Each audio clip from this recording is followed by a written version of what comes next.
When you're having a baby, there's a lot on your mind. At Northwell's Staten Island University Hospital, you can rest easy with our reimagined labor and delivery experience. Our new Grapuso Women and Newborn Center provides private suites, overnight accommodations for a loved one, and a top-level NICU, all powered by the team that cares for the most moms and babies in New York. It's care made for Staten Island and made for you. Visit northwell.edu/newbaby. Staten Island University Hospital. Raise health. Welcome, my friends, to the Saturday morning radio extravaganza. It is the Saturday morning vibe. James Golden, Bo Snerdley here with you. You can reach us, 800-848-9222. That's how you do that. Anytime during the show, 800-848-9222. Coming up today, we will hear from our very own Liz Radabali. We will hear from America's Small Caffeinated Mom, Rhonda Schrock, later in the program. Princess Diana is out on a 2-week vacation. Maybe we can catch her at some point, interrupt her vacation, but she won't be with us today. Yes, Carlos, I said it. I'm not above it. I'll call her during her vacation, maybe, I don't know. And of course, I mentioned your telephone calls at 800-848-9222. Also, at 8:30, we are going to be speaking with John Catsimatidis. Of course, John is one of America's premier businessmen. He and his wife, Margot, are the owners and founders of Red Apple Media, which syndicates this program, as well as running WABC in New York and other radio outlets and into energy. Just an amazing man. And I want to talk to him in the Protecting Your Future segment about what's happening with energy. He's also very heavily into the energy sector. But so many things have come up. The tariffs, which are big news that we are going to discuss this week. The wild week of the American economy. The fact, I have an article here, by the way, Trump didn't chicken out. So what's Canada's next move? You know, they were all mocking Donald Trump as being taco. Trump always chickens out. Well, he hasn't. And now tariffs are about to hit Canada. And so there's a lot of angst up north about that. We've had, of course, tremendous trade deals. Then we had this jobs report that has liberals in a gloating mode, and they're trying to extrapolate from that and say that his entire economic reset of America is failing. It is not. Ramesh Panu in, what is this? Is it the Washington Post, or is he in the New York? It's the same thing, different names. These mainstream press organizations. I believe it's WAPO that he's with. Trump's tariffs are doing just what his critics feared. Brutal job and inflation reports have the president firing the messenger, but the message is clear. First of all, inflation is under control in this country. The inflation is nowhere near what was experienced under the Biden years, but again, they can't wait to pounce. As for firing the messenger, the job numbers came out. They were not good. The numbers were well below expectations, 70-some-odd thousand. Okay, 73,000 jobs in July, according to data from the BLS. And so the president said enough. Learned that the commissioner of the Bureau of Labor Statistics, a Biden appointee, Donald Trump fired her immediately. And you have others like Kevin O'Leary and so forth. A lot of people don't fire the messenger. Don't fire the messenger. The messenger is the messenger. The numbers are the numbers. Well, Peter Navarro slammed the Bureau of Labor Statistics, not just for yesterday, but this is for a series of reports that he said he deems inaccurate. BLS has had an unsettling pattern of presenting the public with wrong information. They don't seem to be able to get the job numbers right. It's been going on for over a year, he said. It's either incompetence, political interference, either way ahead, roll today. That's appropriate because it simply isn't right. Now, there have been, and I remember this very well, I don't have the numbers in front of me, but there have been a lot of contentious remarks made about BLS, especially during the election season, where Biden's numbers on jobs seemed to be exploding. It was just great news. And then quietly later, the numbers were revised downward. And so people were saying, well, what was this? Because people don't pay attention to the numbers that are revised downward. First of all, I don't think most people barely pay attention to it. What they pay attention to is the emotion surrounding the news reporting of jobs numbers. If I were to ask any of you, anybody, how many of us could just go back and say, what was the jobs number for the first quarter? What were the job numbers for the last quarter of last year? We wouldn't remember them. Most people. I mean, there are some people, there are always some, that will remember everything. That's what they're keyed into. They remember it. It's their jobs in some cases. But for public consumption, most of us don't have a clue about what the job numbers were in prior reports, how they trended, whatever. It is a momentary blip that comes out, and then press is generated. And from the press that's generated, people get an impression. This is how things are, it ties into the impressions of this is how things are going. I don't have the expertise to tell you one way or another if the jobs numbers are cooked, if they're not. We do know this. During the Obama years, there was a radical change in the methodology over what the unemployment numbers were and what constitutes good unemployment numbers. They changed the way the numbers were constructed, presented to the public, and of course, it was to their benefit. Which brings me to the issue that I want to raise with this. This is all about trust.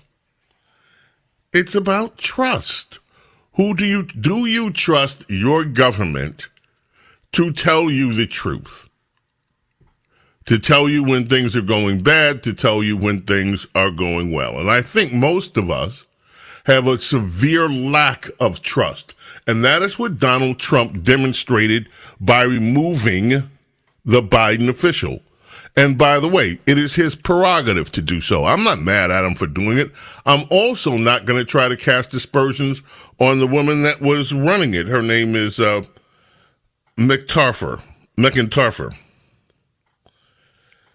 And I don't know whether Erica McIntyre is a good statistician, whether she has her act together or not. I have no clue.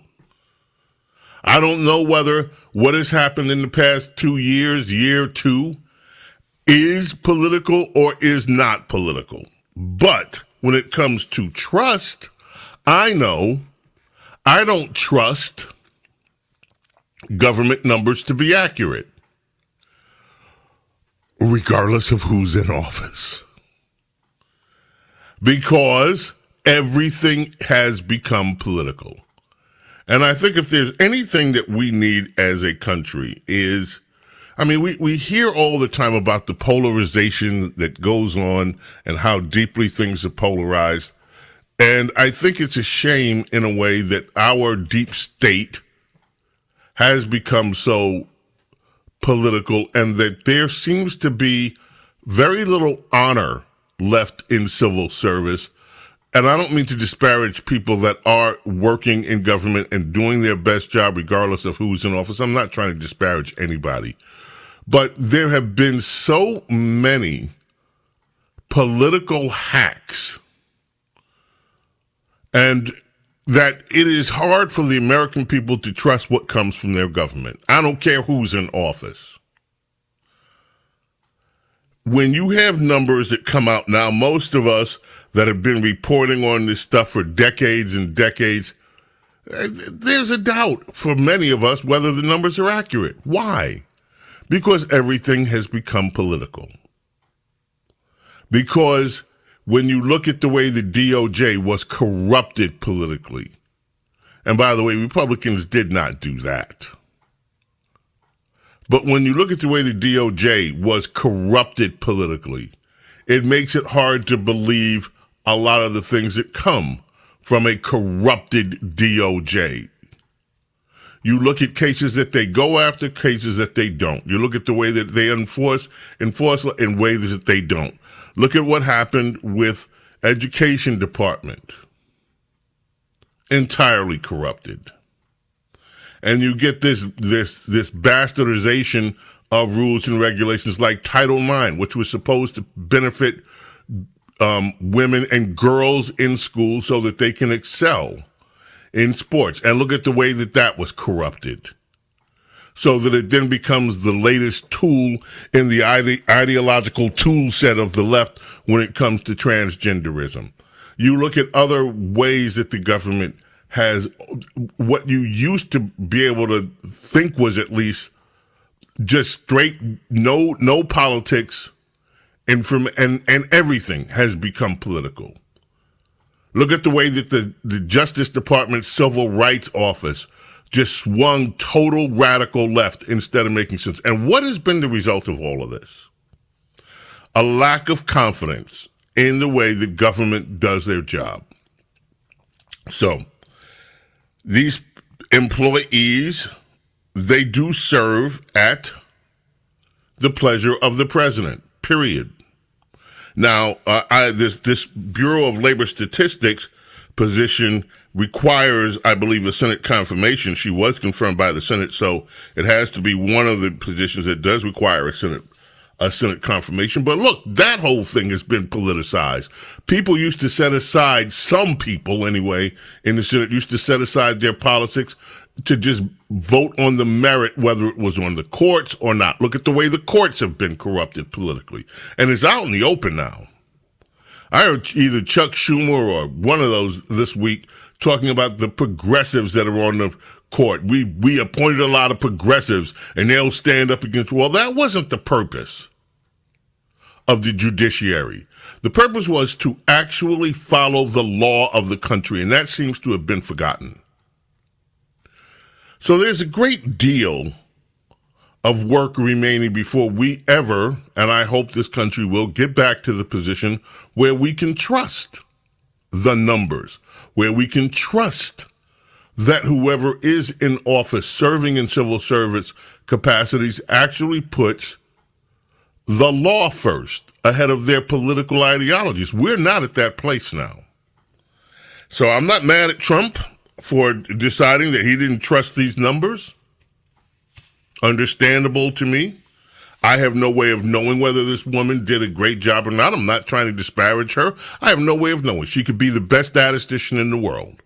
And the numbers are the numbers, and the numbers were the numbers, and that's what the numbers are. Or it could be something else, and I don't know. But ultimately, she serves the president. The president wanted to get rid of her, so that's what happened. James Golden, Snerdley, it is Saturday morning. Your calls are welcome, 800-848-9222. On this day in the year 2001, New Orleans International Airport was renamed Louis Armstrong Airport in honor of one of America's most famed musicians, singers, band leaders, songwriters, the one, the only, Louis Armstrong. James Golden, it's Saturday. Keep it right here. Don't go away. The James Golden Show on the Red Apple Podcast Network.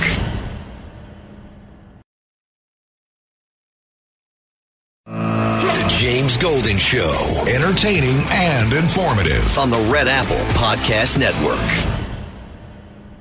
Why did Duncan hire a guy to sound like a Nazi?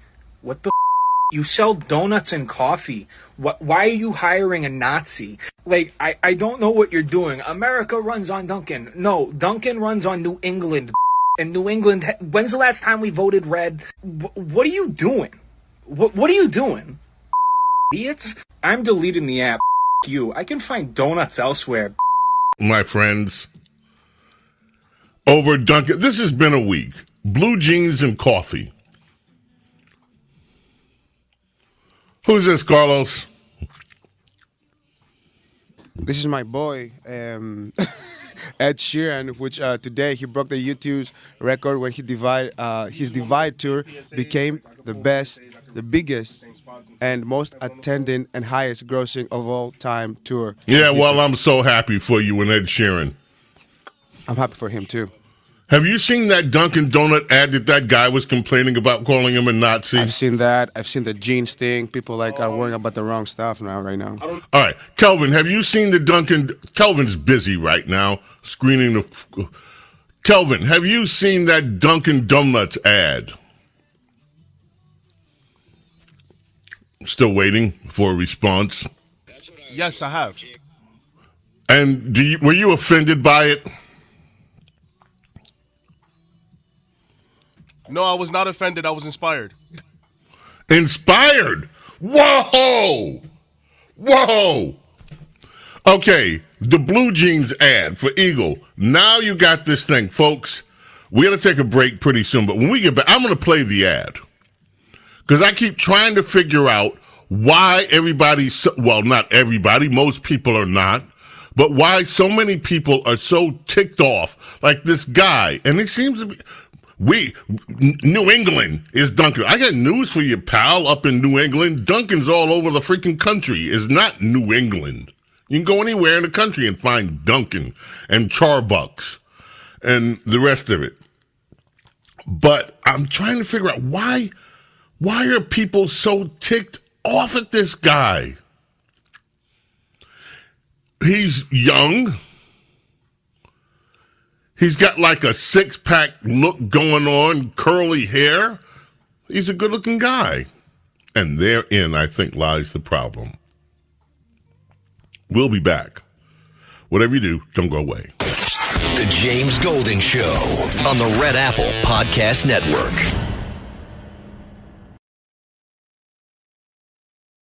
The James Golden Show, entertaining and informative on the Red Apple Podcast Network. Why did Dunkin' hire a guy to sound like a Nazi? What the You sell donuts and coffee. Why are you hiring a Nazi? Like, I don't know what you're doing. America runs on Dunkin'. No, Dunkin' runs on New England. And New England, when's the last time we voted red? What are you doing? What are you doing? Idiots? I'm deleting the app. You. I can find donuts elsewhere. Yeah. That's part of the hysteria over the donuts, the Dunkin'. And, of course, that girl, that model girl that's with American Eagle, that one's still, I'm sorry, Sweeney something. I didn't know who she was before it started. Look, I'm not one of these old guys that sits around leering at 20-year-olds that look like children to me because they're doing a commercial. I'm sorry. So, yeah, I barely remember her name.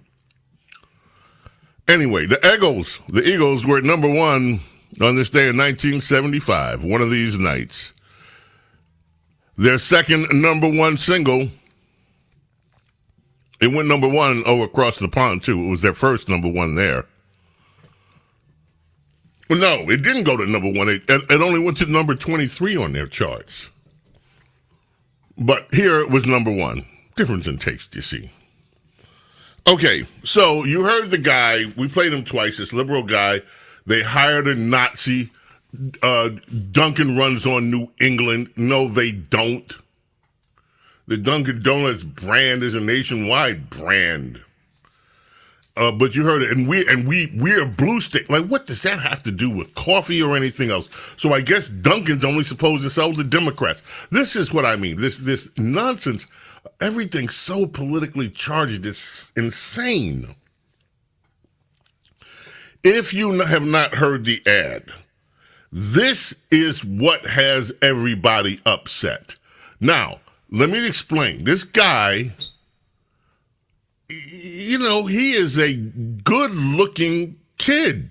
He's got curly hair. He's got a very bronzed, tan look going on. He's dressed like Mr. Summer Cool and all that. And this is what has everybody upset. Cut 9, Carlos.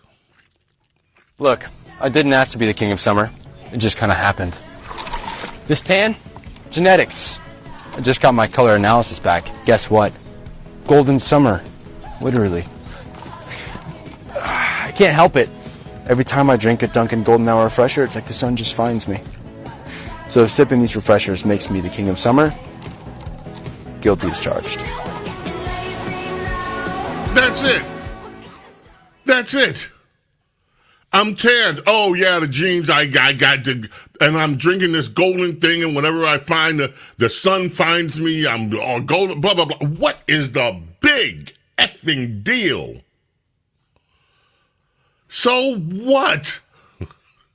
But no, it starts the whole thing. Oh, here we go. He's a Nazi. He's a Nazi. He's a Nazi. He's a young kid who's gotten pretty freaking lucky in his day job. He's managed to pull in some... He's a young, good-looking kid, and he manages to become a spokesman for a national brand on an ad that's supposed to be fun. I'm the king of summer. I have a golden tan. It's genetic, but it's not. So what? He was interviewed, and I don't even know who the interviewer was. Somebody caught him at a party. This kid's name is Gavin Casalango. I hope I pronounced it right. I'm trying to. And he was interviewed. And you want to hear what a Nazi kid sounds like according to the left? This kid's a Nazi? Listen to the interview that this kid did. Cut 11. What makes you confident? What makes me confident? My identity. Your identity? Yep. What is it about your identity that speaks to you? It's who God says I am. And I don't believe what anyone else says about me. I just believe what God says about me. You seem to have expressing yourself very easy. Say again? You seem to express yourself very well now. Thank you. Was that something you've always been able to do growing up? No. I think it took a lot of growth and a lot of hardship, but I think when your faith isn't in temporary things, it just makes life easier. It makes you more confident. It makes you be able to express yourself better. So yeah. Any advice for somebody who is struggling to express themselves? Say again? Any advice for someone struggling to express themselves? Find the joy in what you're creating. Find the joy and the purpose. Because if it's purposeless, then you're not gonna, it's not gonna have the effect in the fire that you want it to have. So find a purpose for what you're creating. What was your name? I'm Gavin Castellano. David, pleasure to meet you. Nice to meet you. What was your name? That's the kid. He's in his young 20s. What makes my identity? Well, that must have set off some flags. Well, what about your identity? God. What God made me to be. Oh. And then he says later on, okay, he's talking about trying to find purpose in what you're doing. Having faith. So that's who this kid is that other leftists are now calling a Nazi.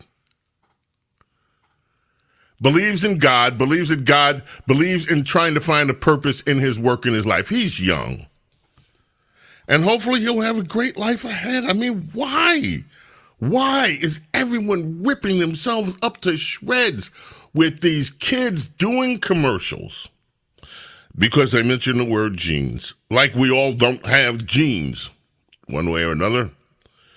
Some of us can't even wear jeans anymore because they don't, look good on us anymore because we've gotten a little bit too much. Okay.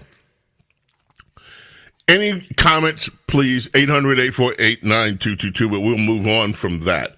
I have a California stack that is just amazing. California sues the Trump administration. We did that 2 weeks ago, and I still held a story. California is suing because the Trump administration is refusing to pay for that high-speed railroad boondoggle that they have there. California is suing because they want to keep mutilating kids, and they're leading a coalition of states so that they can keep mutilating children. California is still upset now. Apparently, they believe that Trump is picking on with the immigration on they're picking on marijuana farms because California says it's legal and the federal government says they don't. So now they're mad about that. Huge article in the Los Angeles Times today. Trump's EPA puts California in its crosshairs. That's a little violent language. With proposed car rules, because the Trump administration is trying to just roll back all these crazy EPA waivers that have allowed California to do a lot of things, like mandate electric cars by 2035. And so you have this article prints out to, I believe, 9 or 10 pages. I'll try to go through it because it's pretty funny. And it ends up, let me just give you the last paragraph. Meanwhile, back on Earth, the planet continues to suffer from the consequences of unchecked carbon pollution as heat waves, floods, and wildfires threaten increasingly uninsurable communities everywhere. Unlike this negligent administration, California won't turn our backs to what's happening.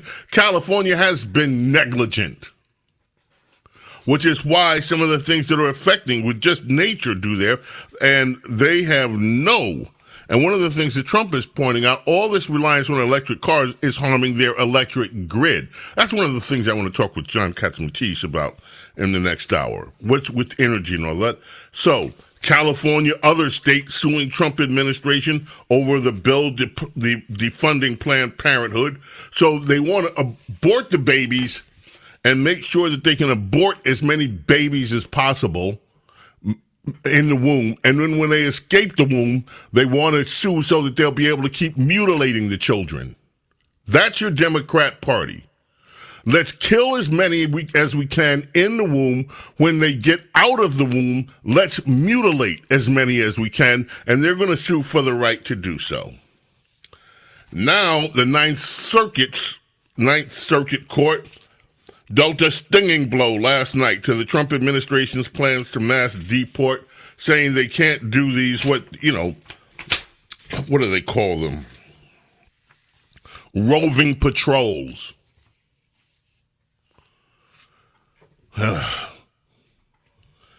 But there is a story that came out of California, my friends, that is a great story. I don't know if any of you have had experiences with HOAs, with these homeowner associations, with these condo board associations, with these co-op board associations.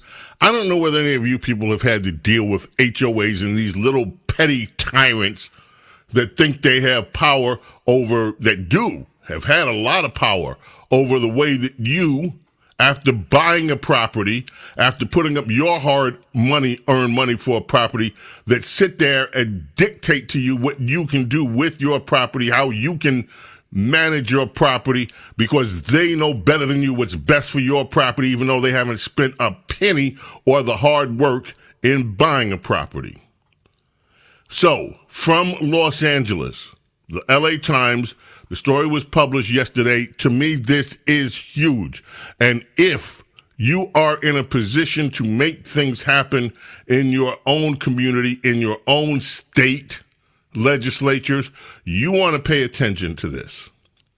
The headline of this one, she faced $500 daily HOA fines for an unapproved door in her home. A new state law saved her. That's right. Her name is Jenna Kim's. HOA said she couldn't fix a doorway inside her condo. So she did it anyway.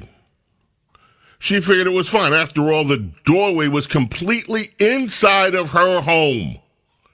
It separated an office from the dining room. She wanted to adjust the door so it looked from the office to the dining room. But The complex manager peeked in her place through an open garage door one day. He saw the renovation, and she got a notice the next day.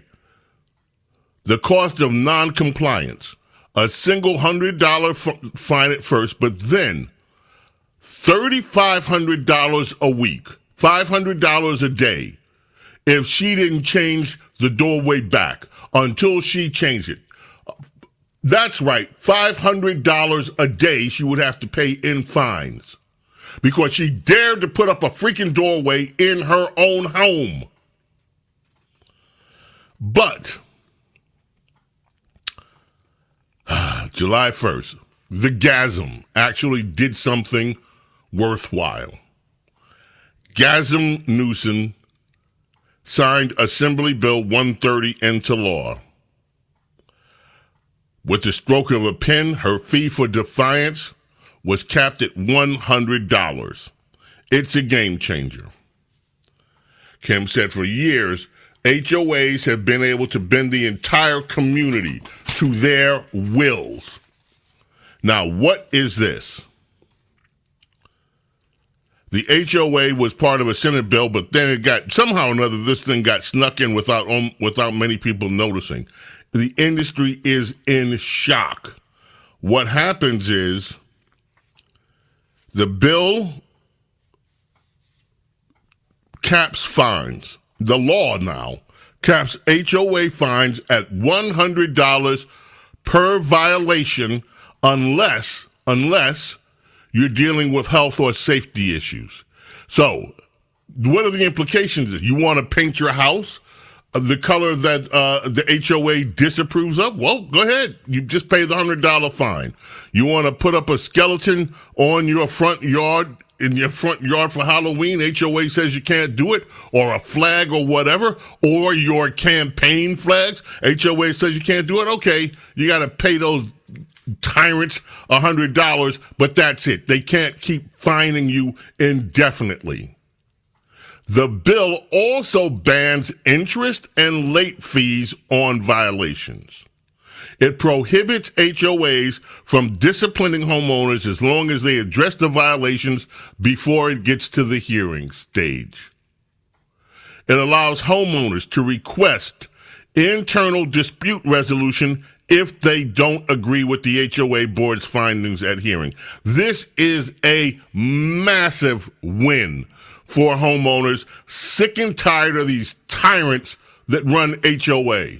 And by the way, not all HOAs are run by tyrants. Some of these people, of course, are very good people. I could just hear some of them now.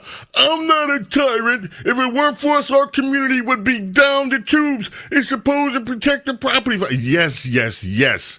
And I'm not saying HOAs don't do good work, but we all know that these petty tyrants have abused HOAs for decades.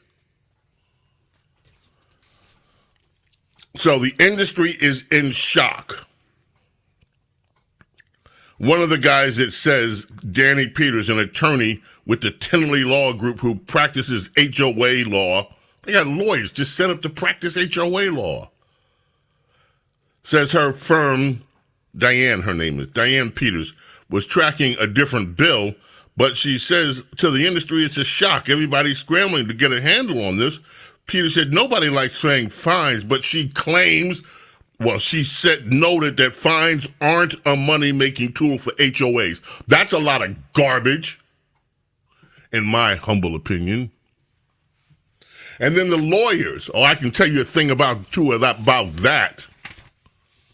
When they put a lien on your property, then they charge all kind of outrageous fees. It's a racket, like so much else is. So the HOAs in California have finally, somebody figured this out and got the HOAs under control.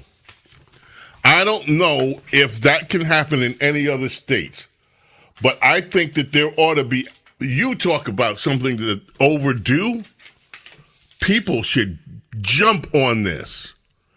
Finally, California did something worth emulating. It would be great if one of these bills passed in almost every single state of the nation. Let's see. Mike in New Jersey is calling on the telephones. Mike, you're up. How are you? Hey, what's going on, Bo?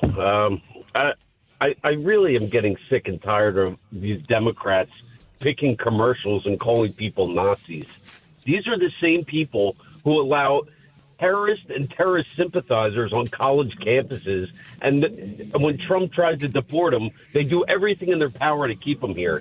So if anyone's the Nazis or hates anybody, it's them. They look for victims and playing the victim in every situation. And I'm not even a Republican. I'm an independent. But I will never vote for a Democrat ever again. They are disgusting.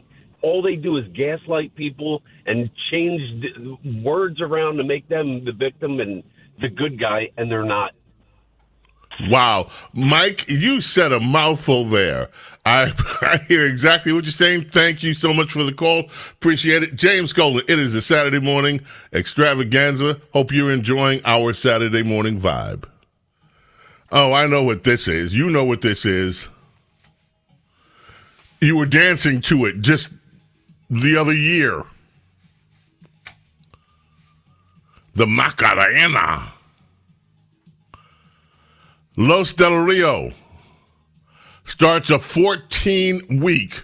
That is huge. 14 weeks at number one on the U.S. single charts with the Macarena.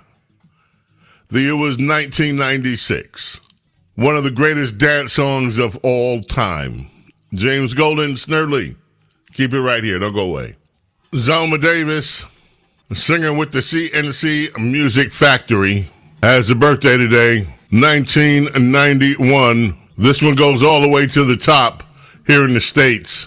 Still, one of the dance club favorites of all time, CNC Music Factory. James Golden, Snerdley. Oh, man, we've got so much. Have you heard about the ballroom that Trump wants to do add on to the White House? Okay, Chuck Schumer we got a back-to-back, and this will go quick.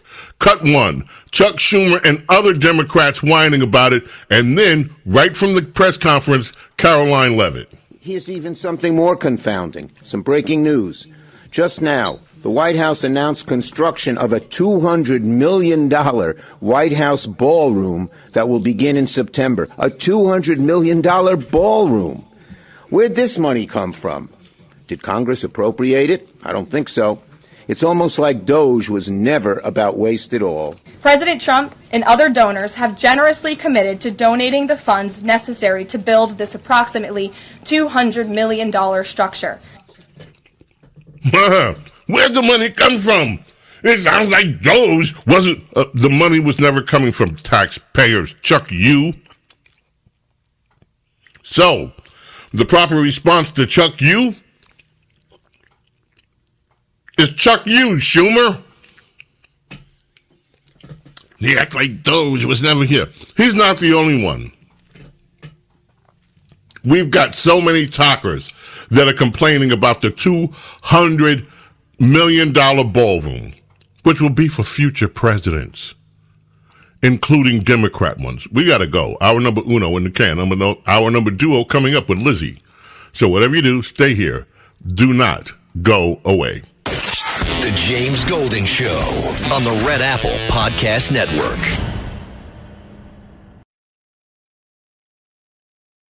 The James Golden Show, entertaining and informative on the Red Apple Podcast Network.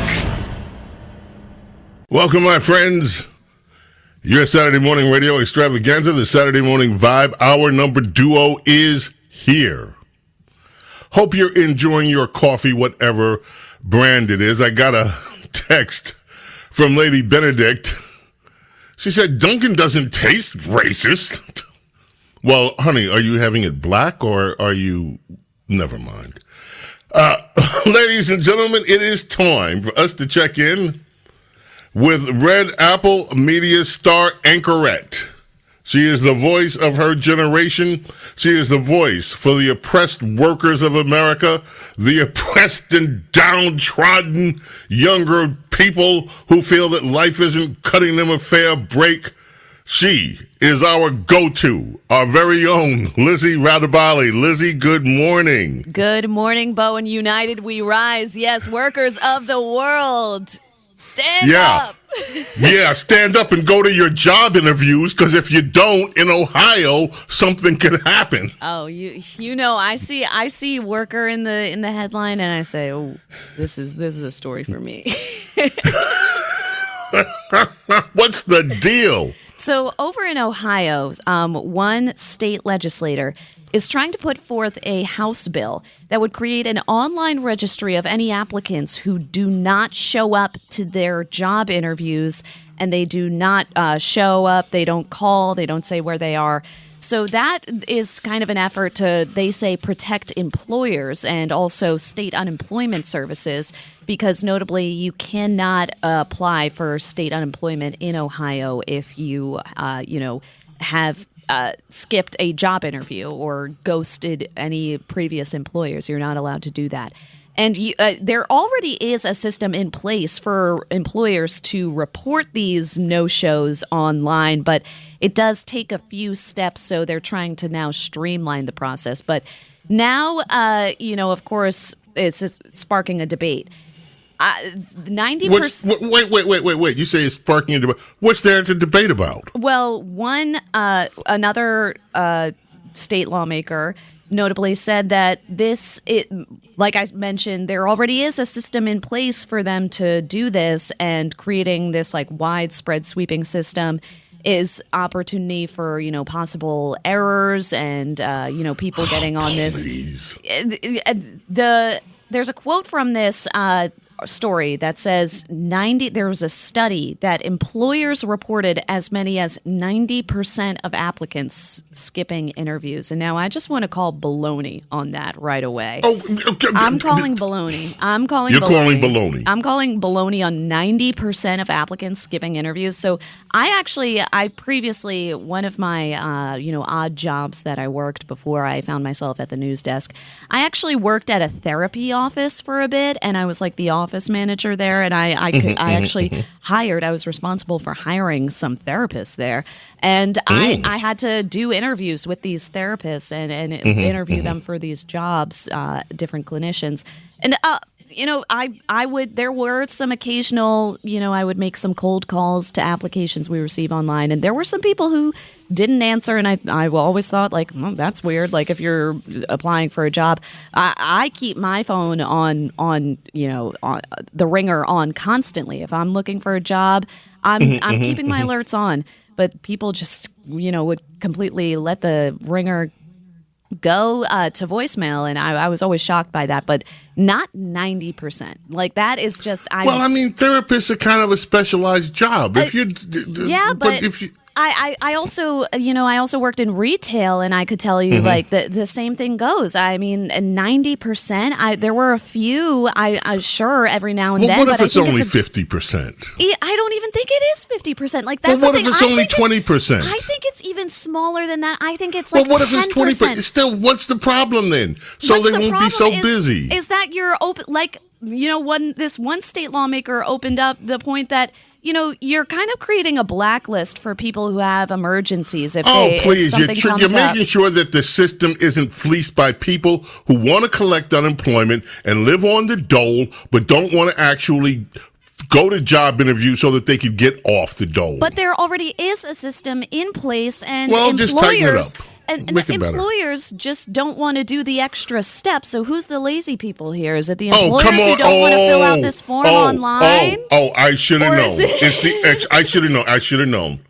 I'm just saying. It's the business owners. Yeah. It's their fault. Yeah. I should have known. Yeah, I should have known. Honestly, yeah, and I think it's a waste of state resources, honestly, to do this whole system. It's a waste of state resources to check to make sure that people who qualify for unemployment or trying to live off the dole actually, deserve it. There rather already than is a system. That's the whole point. There make already it is. better. They want to improve the system. I'm sure there's things that need to be made better that are more of a priority than like an employment portal for employers to fill out. Okay. Like I think Ohio probably has more pressing issues. There was a huge, we know about this in Cincinnati, and my gosh, that thing is spiraled out of control. Ohio clearly has bigger issues, bigger fish to fry that they need to focus on. And if you're not familiar with, I'm sorry to cut you off, sweet. Yeah. If you're not familiar with that, the fight in Cincinnati, it is of course turned racial. White couple beaten to a pulp. Don't know what precipitated any of it, but we even have the mayor out there of the city. Pretty much, this woman was beaten to a pulp. The pictures of her are horrendous. And you have the mayor was asked, did you even pay a visit to the victims? Did you do anything? And his response is so callous. We have it. I'll play it later. But it's crazy. Lizzie, I have to, okay, let me get to these other stories because then I have to ask you about the whole jeans thing. The jeans, the Dunkin' Donuts, the model, the whole thing. We got to do that for a minute here. Okay, but now scientists in South Africa, you sent me a story, are making rhino horns radioactive to fight poaching. Yeah. What the? WT, put your own letter in there. What? So this really, my spidey senses started tingling when I was reading this story. They're calling it the Rhizotope Project, which I thought was pretty clever. It was a combination of radioactive isotopes and rhinos in the name. It's apparently supposed to be harmless for the animals, but they're injecting the rhinos with these radioactive isotopes that they say could be detected by different custom agents. They even say that it could be detected inside an entire full 40-foot shipping container. So this is like extremely, accurate technology here. I mean, it's not technology; it's chemicals they're using, radioactive chemicals here. But they say that it's safe for the animal, but I'm not so sure about that. I am a little bit suspicious. Are we going to get like super-powered rhinos eventually? Radioactive rhinos? Like that sounds like something out of like a Marvel film. Okay. Now you have a toddler biting a cobra.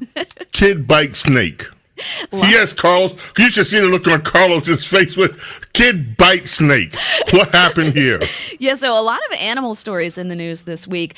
So this actually comes from India. A 2-year-old, Govinda Kumar, he was playing in his backyard in the eastern part of India, and he actually came across a little snake, a cobra, actually, a deadly, deadly snake. And it coiled itself around his arm.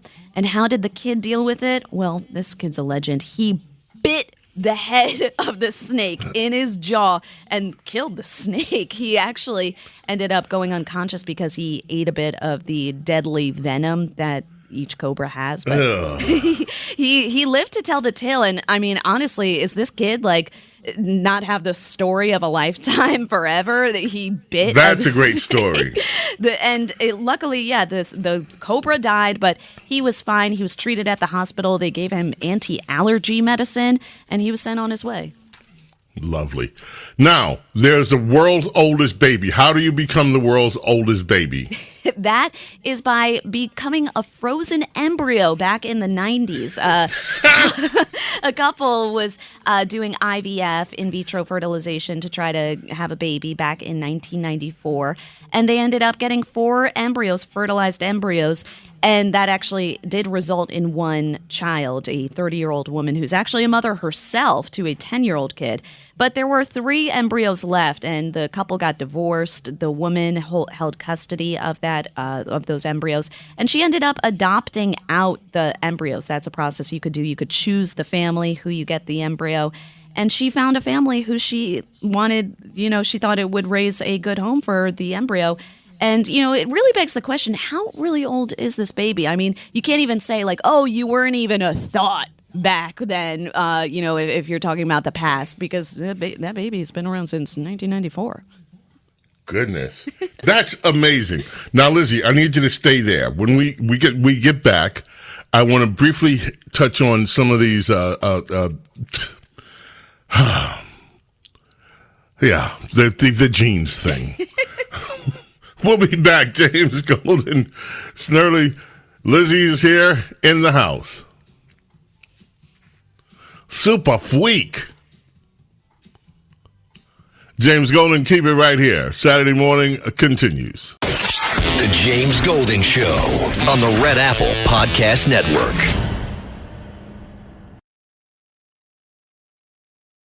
The James Golden Show, entertaining and informative on the Red Apple Podcast Network. The year was 1986. Peter Cetera goes to number one on the U.S. charts with this one, the theme from the movie Karate Kid 2. Of course, fans of Cetera know that he was, for the first 17 albums, the bass player of Chicago, as well as doing vocals with them. Just one of the greats. He's now retired. Peter Cetera, 81 years old now. Hard to believe. But the great Peter Cetera, number one on this day in 1986. Lizzie is here. I just wanted to hear the hook. Thank you. I can't stand this getting away from it. Lizzie, okay, the jeans thing. Give me your quick take on the whole American Eagle thing. And now, you saw the Dunkin' ad with this kid who's like Mr. Golden Summer, Mr. Summer, or whatever it is, the King of Summer. Yeah, have you seen that? I actually didn't see the Dunkin' ad. I saw the discussion and like people comparing it to this American Eagle ad. I did see the American Eagle ad, and I honestly I was a little. It is a little off-putting to me. Like there is some. It's off-putting to you. There's an uncanny valley. Why? There's an uncanny valley aspect to it. Like everything that Sydney Sweeney does, I don't know. There's something in me that just like constantly feels bad for her. Who is she, Lizzie? Who is this girl? This woman. She's an actress. Okay, well, I want to say how I was introduced to her, Sydney Sweeney. Yeah. I was introduced to her in a 2018, it was a limited series called Sharp Objects on HBO, and it's one of my favorite shows of all time. It's very dramatic. Okay. And she was in it, and she was very good. She was like she had like the chops from what I saw to be like the next great like prestige actress. And it looked like she was going on that route. She's, was then on another HBO show called Euphoria. And that's where, honestly, it started to fall flat for me, and things kind of, for Sydney Sweeney, outlook not so good was what the 8 Ball was saying for me. But okay, but the ad is, look, when I first saw the ad, I was like, really?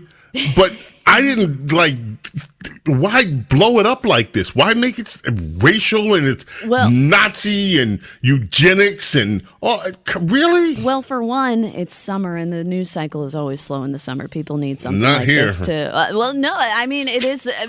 We're talking about it like this is one of the big news. I talked about it. American Eagle is apologizing or standing by these ads. In the wake of it. They're not going to apologize, and they shouldn't. Yeah, no, they're not apologizing, but they're kind of like doubling down and also kind of placating some of the critiques by saying that's not, we're talking about jeans like denim, like we're not talking like they acknowledged the whole it was a play on discourse. Words. And yes, that's all it was. It is a play on words. Sure, 1000%. But I mean, when you're doing like a play on words like that, you have to really kind of think about how you're going to come across like as a company. I mean, it's just, I just don't. It maybe wasn't the best look for them, truly, because they sold out of their jeans, so I think it was successful. Let me ask you another question. Yeah. I got something for you to listen to from one of your social media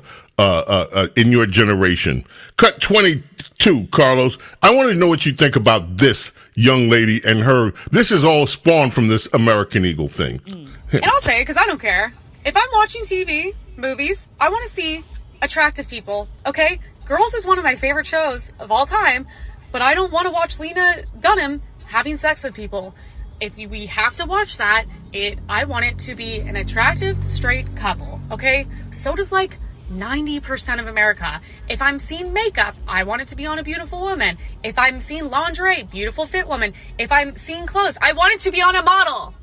I don't need to see relatable people every day. I want to see unrelatable people because I want to make myself hotter. Therefore, I want to have a vision of people. And I'm like, yes, I want to work hard to get to that. Okay.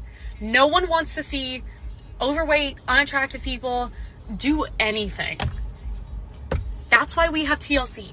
We have a whole network for them. Okay. I don't even know what TLC is.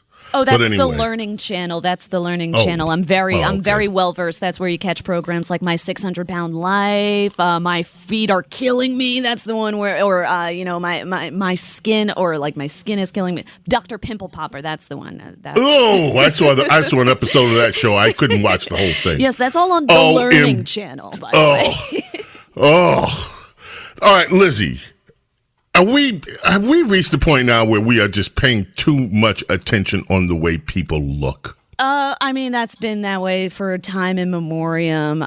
Beauty standards constantly are in fluctuation. I mean, for years, like hundreds of years of humanity, it was the buxom figure of the woman that was like the most revered as the most beautiful. You look at like Nothing Baroque. Wrong with buxom. You look at Baroque and like Renaissance paintings, like the women were not twigs, but then you look at some of the 90s magazines or the 80s fashion magazines, and it's completely different from like the art of yesteryear. So I mean, like, people's looks, I mean, it's constantly changing. Standards of beauty are constantly transforming. And the idea that this lady loves the show Girls but can't stand to watch like ugly people. I mean, Girls is the ugliest cast like that I've ever seen. Adam Driver is at his absolute worst physically on that show. So, kudos to her for like, I guess, bearing through all the ugly people. But I just don't think that, I mean, people's looks is, I don't know. I really don't. This whole discourse is kind of like tired. It feels like, the magazine discourse of like 2005. It's just like constantly recycled. Yeah. Okay. Well, I hope that when you get a minute, I would be interested to just, whether you give him a thumbs up or a thumbs down. This kid doing the Dunkin' commercial, I thought it was harmless. I got to check it out. No, I got to check it out. Yeah, he's a good-looking kid. I mean, but is it really worth all this anger and angst? Lizzie, as always, thank you, darling. I appreciate you so much. Thank you so much, Bo. Always a pleasure. James Golden, Bo Snerdley. Coming up, John Catsimatidis is going to join us for Protecting Your Future. I have some questions for John pertaining, he agreed to talk with us about energy, and he's got a surprise to tell you about, too, so don't go away. The James Golden Show on the Red Apple Podcast Network.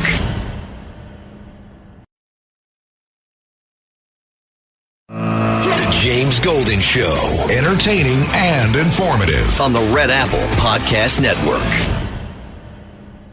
Now, it's time for Protecting Your Future, sponsored by Colonial Metals Group. Here's James Golden, a.k.a. Bo Snerdley. My friends, on Protecting Your Future today, we have a treat.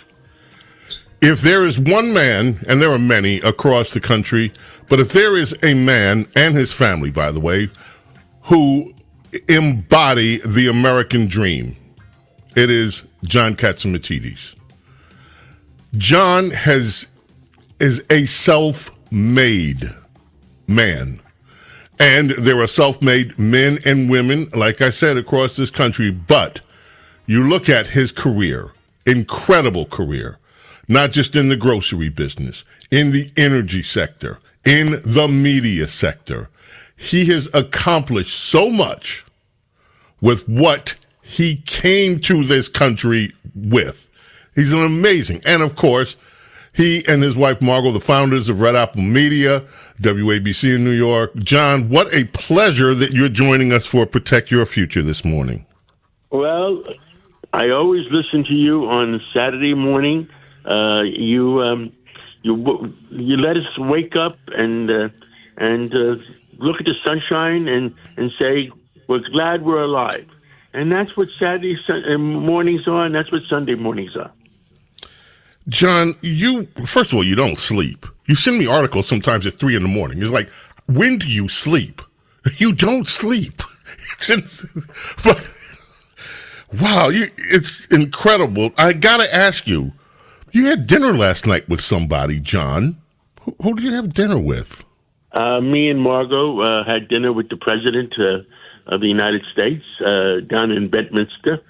And it was he gathered around about 10 of his friends that he wanted to get the pulse of what's going on without going through his staff, so he can get the view of things going on from the outside world versus the inner world. Okay, if you want to share anything there, we would love to hear it. If not, we understand that these things are between. Yeah, I'm glad you and Margot were there, and you may want to just keep quiet what the discussion was. That's obviously understandable. I got to ask you a few things. Okay, go ahead. I'm not going to mention any names, but there were some great people there that wanted to, express their feelings. There was the head of a large pharmaceutical company that helped make us that Americans lived through COVID. There was a big football owner there. There was a lot of biotech people there. There was a lot of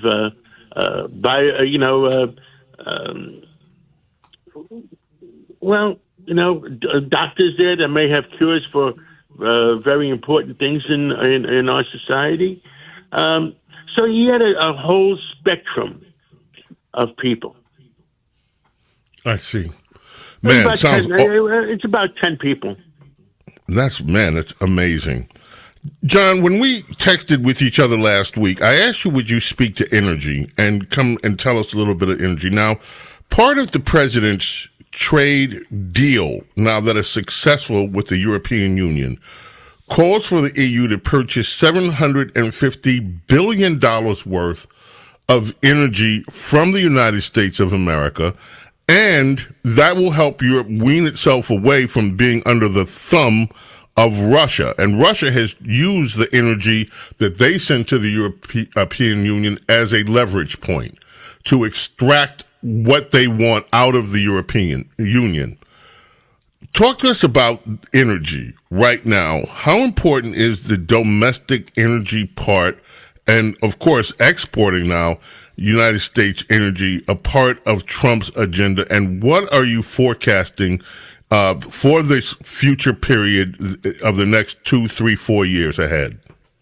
Well, America, and I say the United States, Alaska, which is America, even Canada, who's our next door neighbor and partner for a zillion years. We have more energy than the rest of the world combined, and we've been held back. Alaska. Lee Zeldin was up there last week. Doug Burnham, the Department of Interior, was up there last week. Chris Wright from the Energy Department. We have a 2 million barrel a day pipeline that was built. And we're only carrying, I forget the number, 400,000 barrels a day. This is mind-boggling how America is being held back. And we could be self-sufficient and not worry about anybody else. Remember what happened during the Biden administration?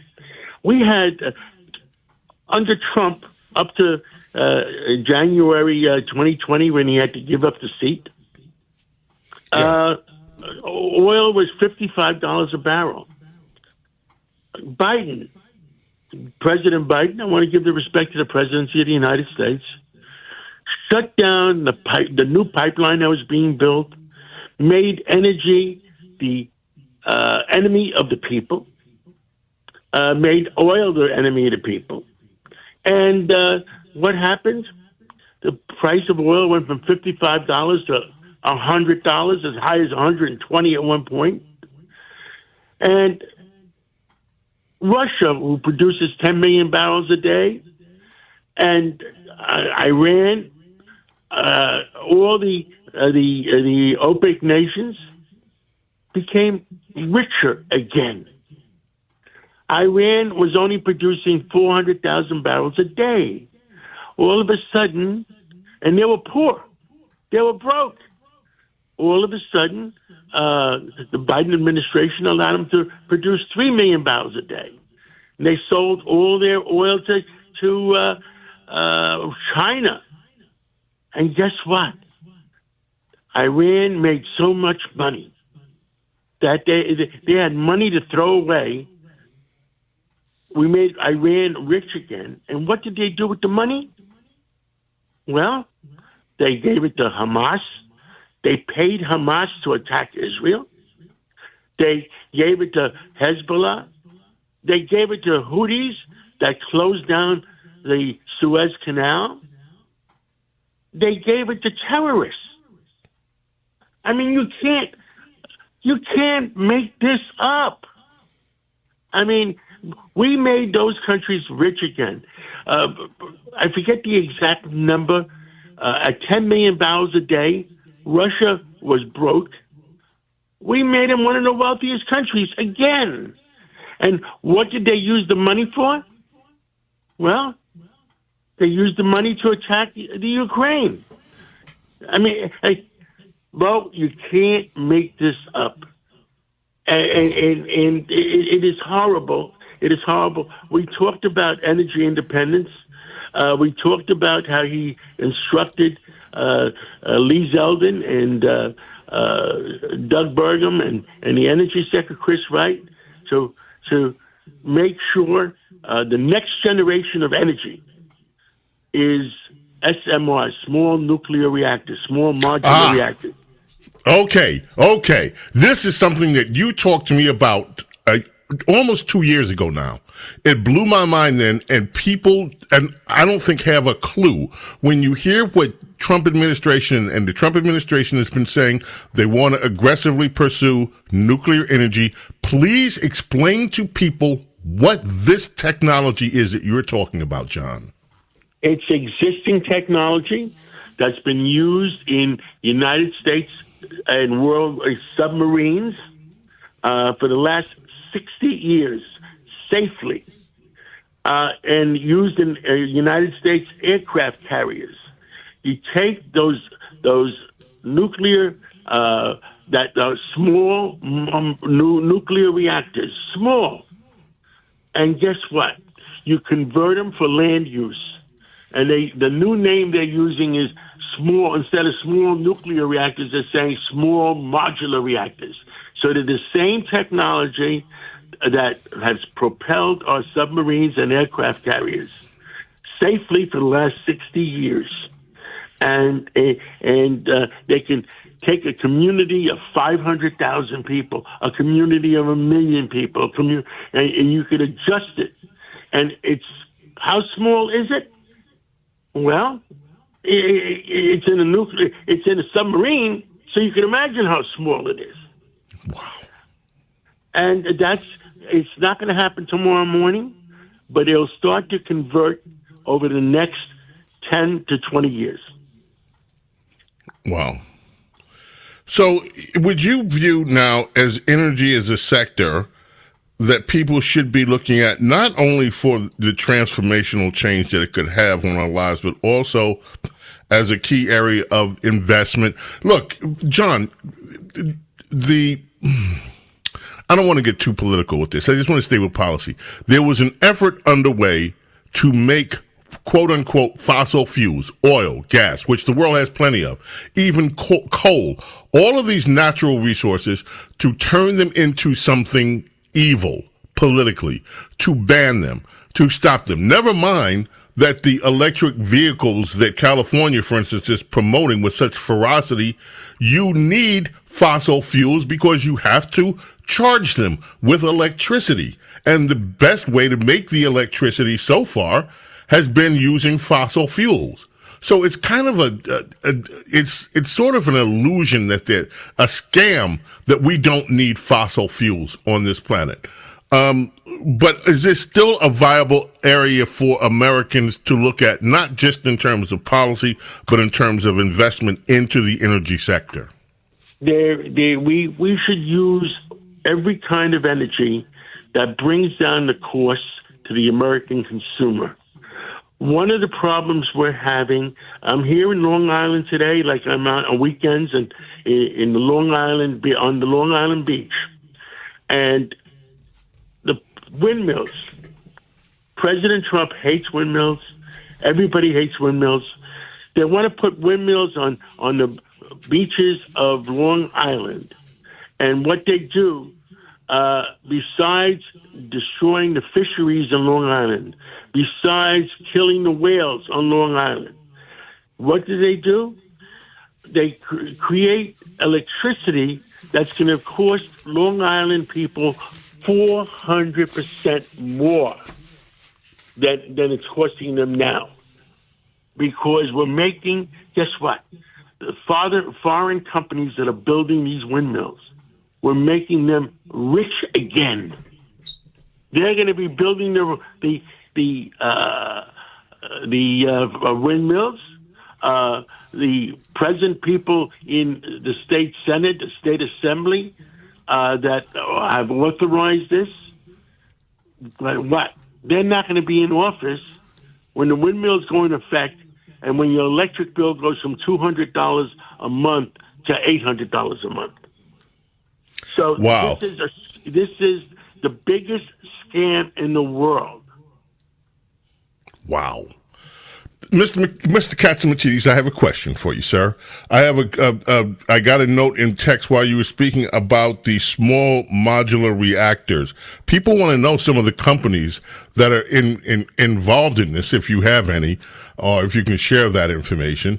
And meanwhile, John, can you just hold on, please? Let's go to a break so we have some time on the other side, because I also want to ask you, I want to play something from Howard Lutnick and then ask your opinion about it, okay? Okay. Great. John Katzimatidis is with us. He is the American dream, folks. And wow, we are learning a lot. Small modular reactors, the wave of the future. James Golden, Snerdley, Saturday morning, The Vibe. Inner Visions. Stevie, this album, which is just one of his most amazing albums, came out, tomorrow's the anniversary, in 1973.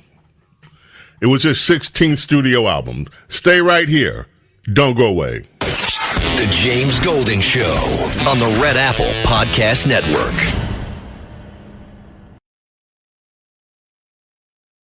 The James Golden Show. Entertaining and informative on the Red Apple Podcast Network. This is one of my favorites from the Inner Visions album. But Steve, that Inner Visions album, I mean, you have this song, Golden Lady, Living for the City, which precedes this on the album. Don't You Worry About a Thing, Higher Ground, He's Mr. Know-It. It's just a great album. Won multiple Grammys that year. One of Stevie's best. John Katzimatidis is with us. Of course, he and his wife built this incredible media company, Red Apple Media, WABC in New York, other radio stations, oil companies, grocery, this is one energy. He's an entrepreneur living the American dream. John, if you can bear with it, I wanted us to listen together to Howard Lutnick. This is a kind of a long quote, and then I'm going to shut up and let you talk about these things that we hear Lutnick. He was on with our very own Larry Kudlow, and this is what Howard Lutnick said about Trump's economic policies. Sure. So there's four buckets I want you to think about. Mm-hmm. So there's the opening of the markets, right? So the president is smashing open all the world's markets. So that's growth, right? Finally, our ranchers, our fishermen, our farmers, our entrepreneurs and our businesses can finally sell into Europe, into South Korea, all these countries finally open. So that's huge growth. Then we've got this huge revenue stream right, from the tariffs. So that's going to knock down our deficits. That's really good. Then you have two types of investment. You have classic foreign direct investment, right? That's like a foreign company just invests here. Let's say, I'll give you an example. VW said it's going to spend $23 billion making Audis and VWs in America that they don't do today, right? So they're going to grow that in America. So that's building factories. Now, you also have American companies like Meta and Apple. They're also investing $500 billion. You've got over $10 trillion of factories that are going to be built in America, and that's going to empower it. And then the last piece, and this is new, and this was maybe the coolest thing I've ever worked on in my whole life. We got Japan gave us $550 billion. South Korea gave us $350. That's $900 billion into a national security and economic partner, fund, if you will, managed by Donald Trump, where America gets 90% of the profits. And these guys bought down their tariff by setting up this fund so Donald Trump can say, let's pay for that Alaska pipeline. Let's build nuclear, right? Let's build ships in America. And you're going to see us building ships in America, semiconductors in America, power, energy and power. Okay, you ain't Carlos, seen we have like the gist of it. I want to get John, your opinion on all that we just heard from Howard Lutnick.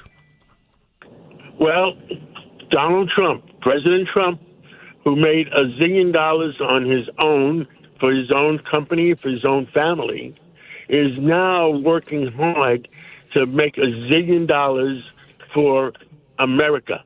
He is negotiating on behalf of the United States of America.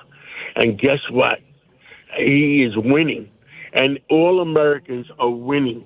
And the fact is, the joke last night, I said, but it was not a joke, it was a fact. And he acknowledged it. What I talked about with him last night, I said, the people were saying, oh, my God, the new budget is $3.7 trillion over the next 10 years. It's going to cost us. Well, how does President Trump usually say? That's a lot of crap. Well, what happens is that $3.7 trillion over 10 years is $370 billion a year. Guess what? He'll pay for that whole $3.7 trillion over the next 12 months with the deals he's making. Japan, $900 billion. European Union, $1.5 trillion.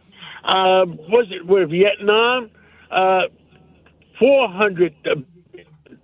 I mean, you can't make this up. I mean, he's going to make America number one in the world again. The American people don't realize what is happening. What was happening is we gave away our wealth to everybody else and made Americans poorer. We gave away our jobs to everybody else and made the American worker, the middle class, poorer. And what he's doing is bringing back those factories, bringing back those automobiles. I'll give you an example. The pharmaceutical companies were scared to do business in America because of all the lawsuits. So they shipped them overseas. China was making 90% of our antibiotics and still do. Like I said, last night when the large pharmaceutical companies was there, they want to build back in America again. And you know what China did during COVID when somebody was breaking their chops about things? Well, maybe we're going to stop shipping you antibiotics. My God, what position we put the United States of America? We were living on the edge.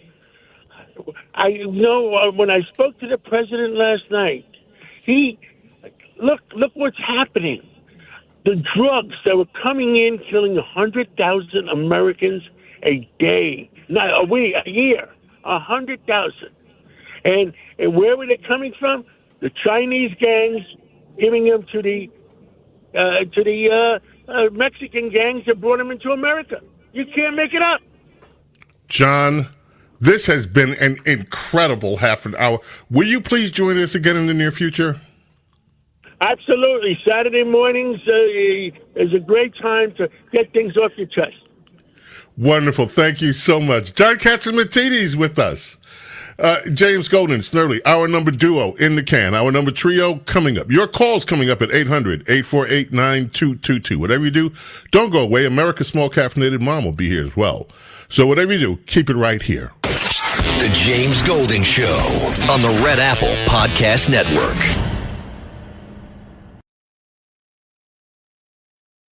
The James Golden Show, entertaining and informative on the Red Apple Podcast Network.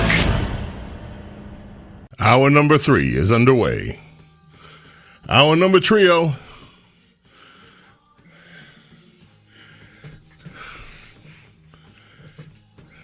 The year was 2001 this weekend. The co-founder of the Fifth Dimension, Ron Towson, passed away. He was only 68 years old, but what an amazing group. I would refer you to the Questlove video. If you haven't seen that movie, The Summer of Love, and it is just remarkable. What took place in New York City, music festival, The Summer of Love. It's a great movie, and Fifth Dimension were part of it. What a group they were. Marilyn McCool, Billy Davis Jr., the other members of the Fifth Dimension. And we were going to play this as a bumper, and Kelvin mentioned, what, Kelvin? I think we're currently in the age of Aquarius, at least the beginning of it, right? The age of Aquarius, again? And I'm like, well, okay. Carlos was stunned. What is the age of Aquarius? Yeah. Well, from my understanding, from the research that I've done in the past, is we're entering a new age. So we're leaving the age of Pisces and we're entering into the age of Aquarius, and it's supposed to be like a bunch of new beginnings of like things changing in terms of like more technology and things of that nature. From what I remember, from what I studied about 10 years ago, but it's a little iffy, maybe, right? Yeah, well, you'll look into it a little more, but new beginnings, and that is certainly what the nation is going through right now. A lot of new beginnings. The age of Aquarius. Let the sun shine in, baby. James Golden, Snerdley, it is hour 3. If you want to be on the telephones with us, 800-848-9222 is how you reach us. I want to run through a few. Princess Diana is traveling this weekend. She'll be traveling next weekend as well. So I'm going to try to interrupt her vacation and see whether we can hear her voice at least once during this. We are in the final throes of summer. You know, school is starting. And you didn't know this. In some places around the country, school starts next week. Yes. Not yes. And you see, Carlos, in the South, where it's hot, hotter than New York, hotter than a lot of other places. School starts in August, and it ends earlier, too, because the summer heat is already bearing down. So this is the last week of vacation for a lot of people, and we get ready to go into the new summer period. So let's, in honor of summertime, let's play cut 19, Carlos, and then I will comment on that. Here we go. The only way for fascism to die is for fascists to die. If we want fascism as an ideology to die, then the fascists who are spreading it have to die. These are some of the... You may think that's harsh. Yeah. You may say, Grace, that's anti-free speech. I don't really care. I think that some of you are not willing to do what it actually takes because you don't actually care.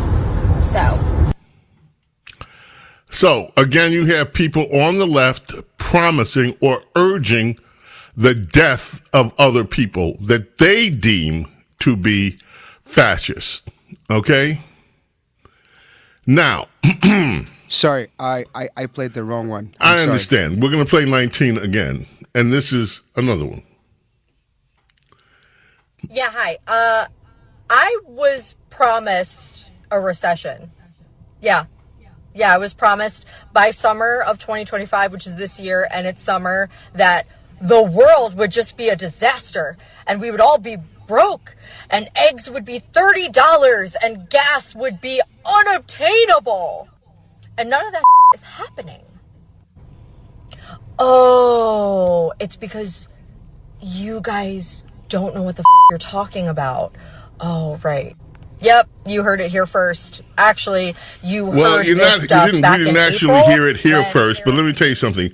All of the gloom and doom that we heard about the tariffs, and that drumbeat is still rolling in the mainstream press. You look today, again, I mentioned this earlier in the program, Ramesh Panu, Trump's tariffs are doing what his critics feared, and they say because of the latest economic numbers coming in an awkward time, blah, blah, blah. Free traders are now due for some retaliatory gloating. Both the jobs and inflation trends are worrying. Not really. Tariffs obviously raise some prices. That's how they're supposed to work. Protectionists seek to change patterns of consumption and production by altering prices.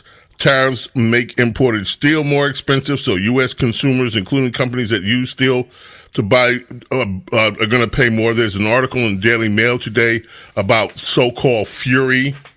I have that here. Fury as Trump punishes America's biggest car maker, Ford, the Detroit-based Ford assembles 80% of U.S. sold vehicles domestically, but it still relies on imported parts and aluminum, which now face punishing duties. Under new trade deals with Japan, the EU, South Korea, many imported goods are subject to a 15% tariff. That includes cars from Ford's biggest rivals, Toyota, VW, and Kia. And so it goes on and on that Ford expects to pay $2.5 billion in tariffs over the next year alone, et cetera, et cetera. Look, this argument is raging, and of course you have liberals like Chuck Schumer arguing that tariffs are a tax on the American people.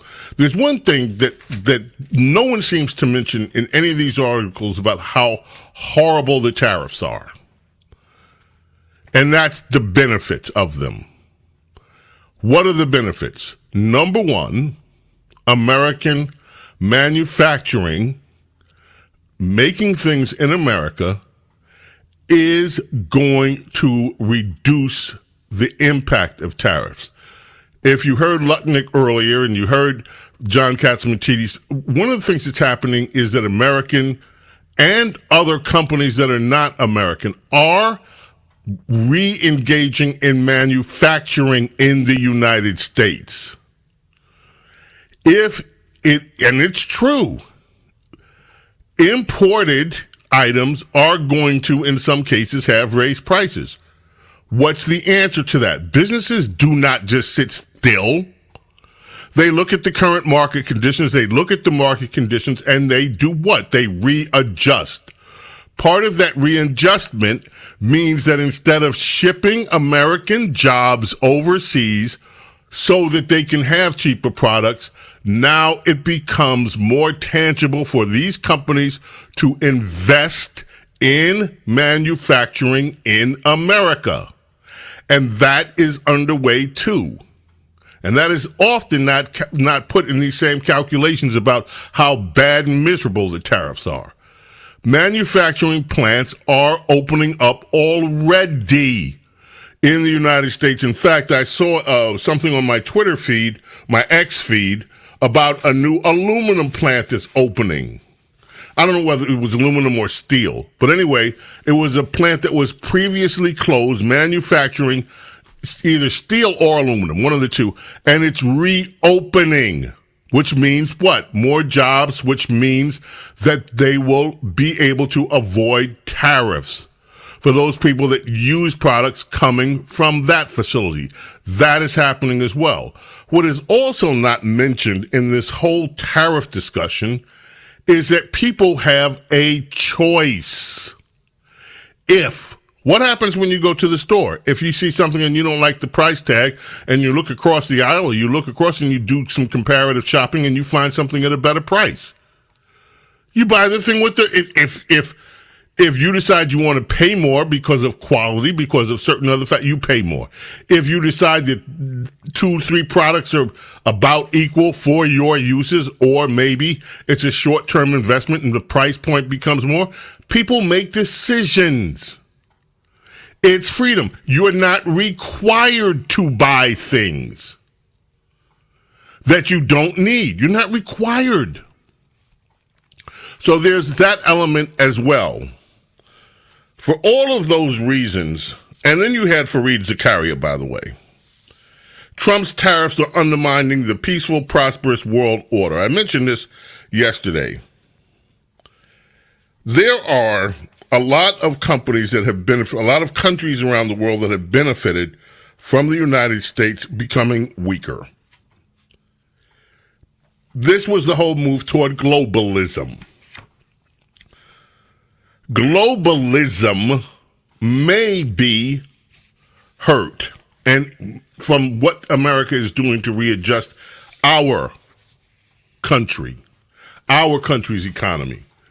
So it is true that there are people around the world in other countries who are going to have to figure out how to keep their own standards of living up.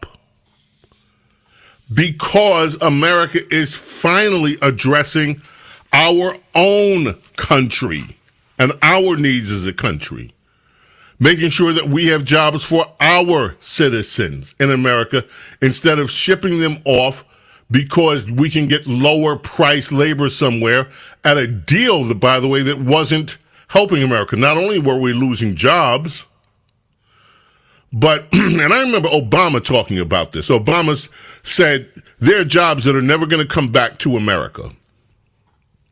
He was wrong. He asked Donald, well, what's he going to do? What's he going to do? Wave a magic wand? Is he going to wave a magic wand and bring those jobs back to America? What's he going to do? You're watching what he's doing. He is bringing the jobs back to America. These jobs do not have to go somewhere else around the globe. They can come back here. And at the same time, Americans that are investing in their own companies now have opportunities to sell their goods around the world, at least in a competitive environment where markets like the EU that had been closed, like Japan that had been closed, like China, which remains closed to a lot of American manufacturers, like countries in Southeast Asia. Now, Americans have the ability to start selling their goods into countries we could not before. Will there be pain? Yes. Change is pain. There is always pain associated with change. Human beings, we hate change. We get used to the way things are. Most of us hate to go through the pain of making radical changes, whether it's in our lives or whatever. We don't adjust. Just, okay, let's change it. No, we like habit. We like our routines. Some people, believe it or not, like to be miserable too. They've gotten conditioned to it. They love it. Change is often painful. And I'm not going to sit here and say that all of these changes that are happening with the American economy are going to be without pain. In the same way, I look at what's happening with immigration. And I recognize, I see these videos of these families crying when in some cases they're being taken back and deported and the family members aren't. It is painful. It's painful to watch it. It's painful for these families. There is no doubt that there is pain. But for America to regain respect for the rule of law, which in the long term is needed to advance this country, this pain is a necessary process. I'm running overtime. We got to take a quick break here. Your calls are coming up. We have some calls on the line, been holding. 800-848-9222 is the number. We'll grab some calls when we get back. Coming up in our hour number trio, America's Small Caffeinated Mom. And you know what story I didn't get to, and I've been holding the story for weeks now, and that's the Texas redistricting. Liberals are losing their minds over this thing. We may have to put it off, but it's still coming. Stupid girl.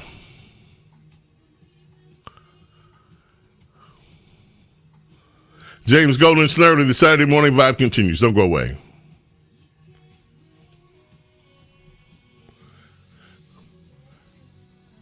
Butch Vig, the record producer and drummer with Garbage, was born on this day in 1957. He also produced Sonic Youth, Smashing Pumpkins, Gish, and he produced Nirvana's Nevermind album. Happy birthday to Butch Vig. The James Golden Show on the Red Apple Podcast Network.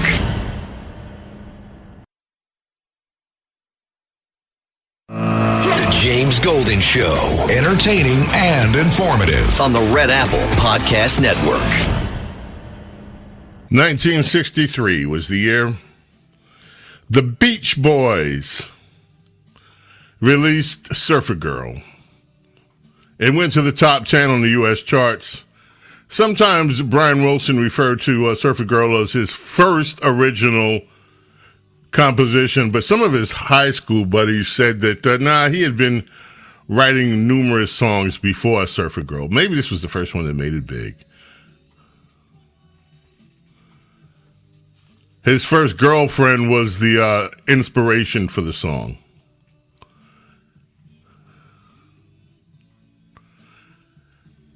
Part of the big surf movement. Let's get to the telephones. Danny in Long Island has been holding. Danny, thank you for the call. What's on your mind this morning?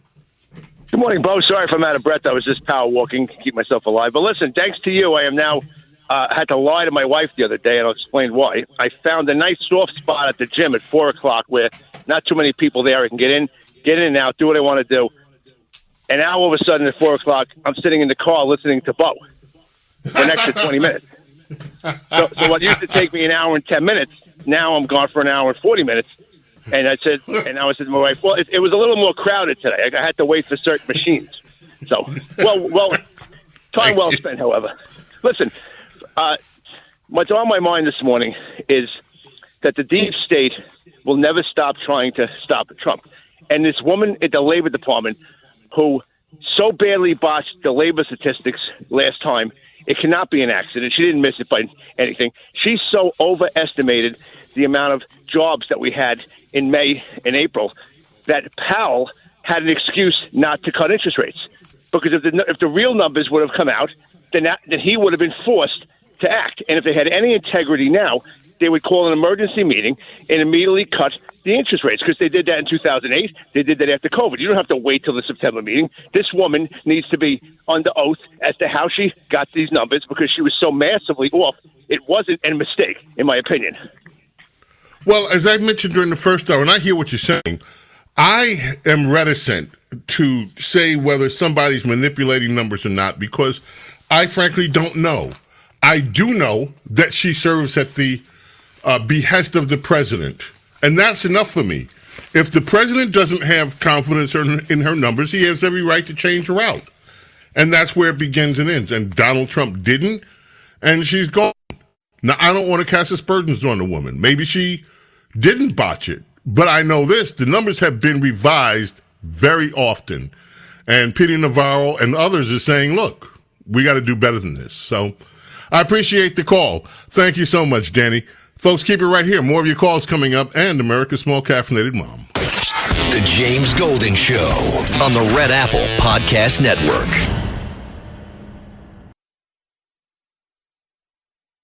The James Golden Show, entertaining and informative on the Red Apple Podcast Network. So I asked Carlos, I said, because he said, you know what, I'm coming back with Heard It Through the Grapevine. I said, oh, cool, which one? Is it going to Gladys or Marvin? He said, Gladys. I mean, what do I know about music? First of all, because my taste is This is pretty Marvin. bad. it says Gladys and the Papas on the screen. So I trusted what I saw, but I shouldn't have, I guess. But this is pretty nice too. Like, it sounds good. Yeah, and this is not the original. This is a remix of Marvin's. Heard it through the grapevine. Actually, this is not Marvin. This is... Come on, help me here. Maybe it's one of the Pips. Find me some Marvin. We got to go to phones. Go to Marvin Gaye. And let me hear. This is not the original. But he's singing it like Marvin did. He's using Marvin's thing. So, never mind, Carlos. We'll just stumble through. James Golden, a.k.a. Bo Snerdley, presents Rapid Phones. Gladys Knight with a male voice. Let's go to Wendy in Long Island. How are you? Trans Gladys Knight. Wendy, how are you? I'm doing just fine. I want you to know that I Shazam your music and I add it to my Apple phone. I love it. So listen, thank you. I love, you have the best music. So I love how Donald Trump is giving the Democrats a taste of their own medicine. He's a boy from Queens, and I know because I'm from Queens too for many years, so I know the thinking. So I wanted to say that when he employs more people in America by having, manufacturers here, guess what? Those people have jobs. They're not on the government dole. They don't pay taxes, and they buy stuff. And it makes us a better country. And when you take a look at that chart that he showed during the assassination, anyhow, it showed how all these other countries are just like feeding off the teats of America. And as Gutfeld says, we don't deserve him. Wow. Well, I would say this. America does deserve Donald Trump because we deserve to be a nation that once again is one of the most powerful nation with the most powerful economy. Who doesn't want that for their country? And I'm glad that Donald Trump is actually doing the things that he's doing. As I mentioned, Wendy, there's going to be some pain involved. Big changes like this never go without unintended consequences. Maybe that was Clarence Clearwater. Thank you, Creedence Clearwater. Anyway, big changes never happen without hurt. But the results of what is happening with this economy are going to be transformative. And Princess Diana has suggested within a year, America will be enjoying a boom economy. And I happen to believe that she's correct on that. Thank you for the call, Wendy, and I thank you for your kind words. Let's go to Steve in Bed-Stuy, New York. How are you, Steve?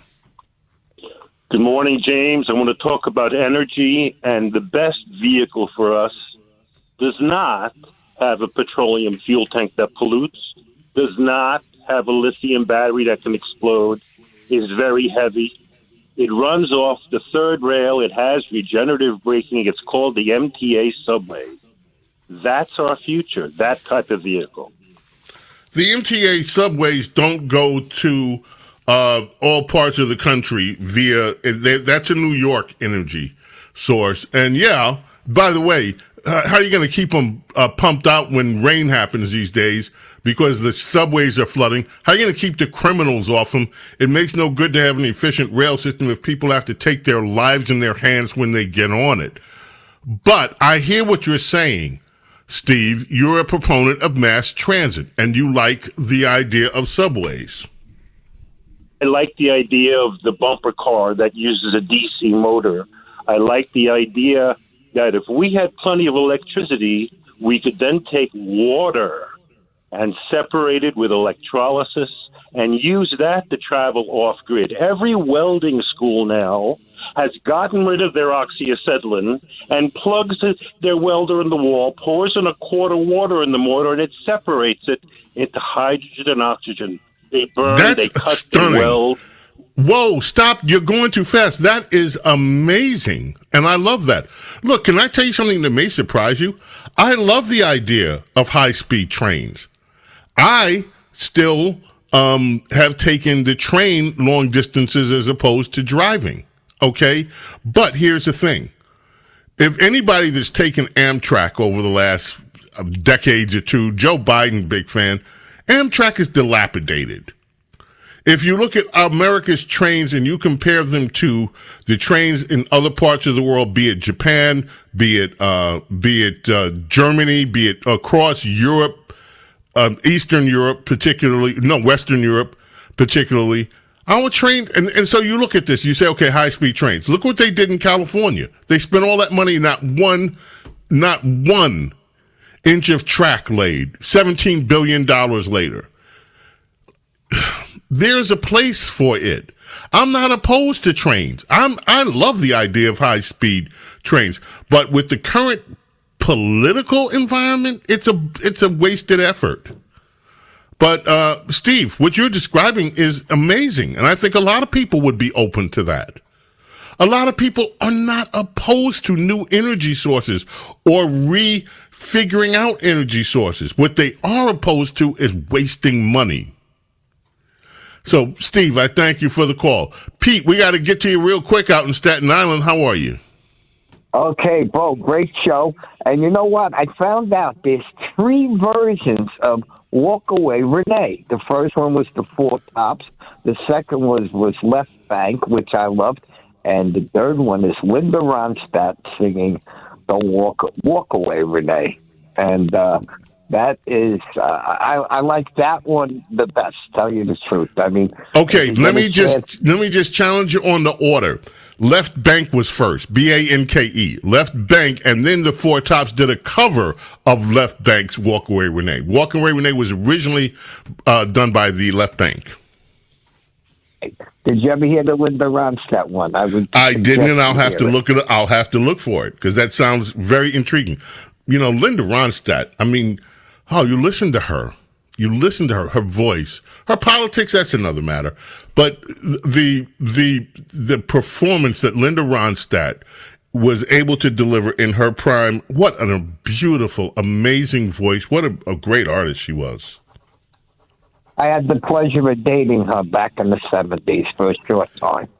And, so you have something in common with Jerry Brown, with Moonbeam. So with from the Doors, Jim Morrison. Oh wow, man, that's awesome! What a great call. Hey, thank you, Pete. I love hearing from you. Thank you so much. We got to go. We got to take a quick break here. America's Small Caffeinated Mom is coming up. If we have time on the other side, more of your calls coming up at 800-848-9222. Oh, it's Gladys. No longer transgendered. Thank you, Carlos. Now, this one, I don't remember. My recollection, and I could be so wrong on this, my recollection was that Gladys did this first, and then Marvin did it. But I've seen in print the other way around. But I remember as a kid hearing this, I thought before Marvin's. Gladys Knight and the Pips. Birthday today for Edward Patton, one of the Pips. This was their first big hit in 1967, and so many others. Midnight Train to Georgia, The Way We Were, there's so many. Gladys Knight and the Pips. James Golden, Snerdley. It's Saturday morning. Keep it right here. Yeah, you know what? The shingling was out when this song was out. You don't know what I'm talking about. It was a dance, Carlos, the shingling. The James Golden Show on the Red Apple Podcast Network.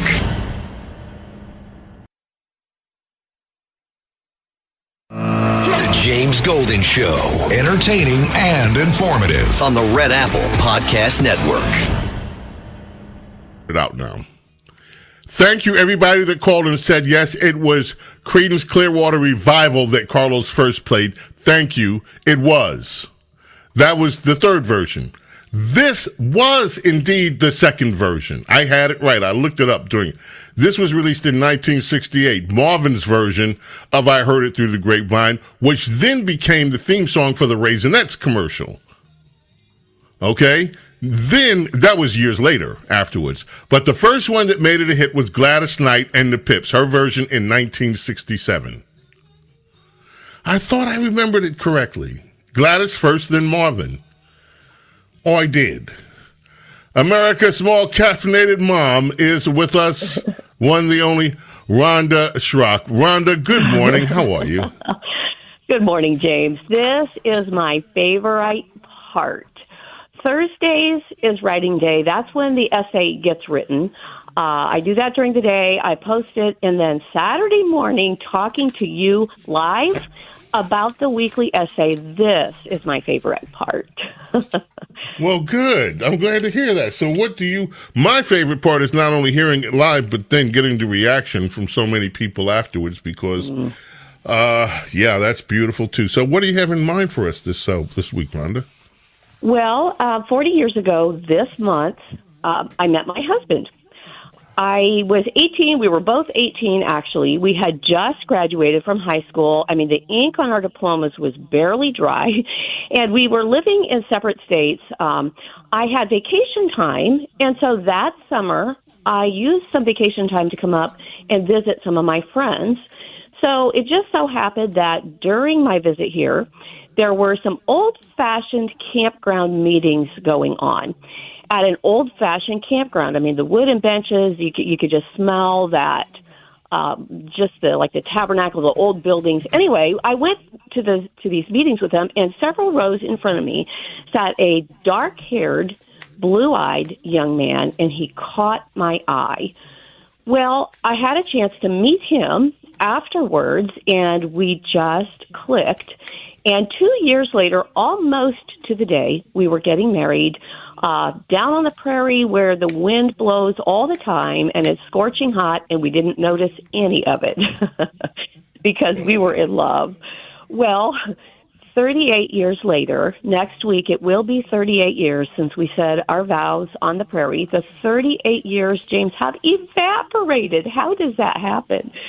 I don't know. It just does. And often in those 38 years, this is what I would think to myself, how did I get lucky enough to blunder around and marry the right person?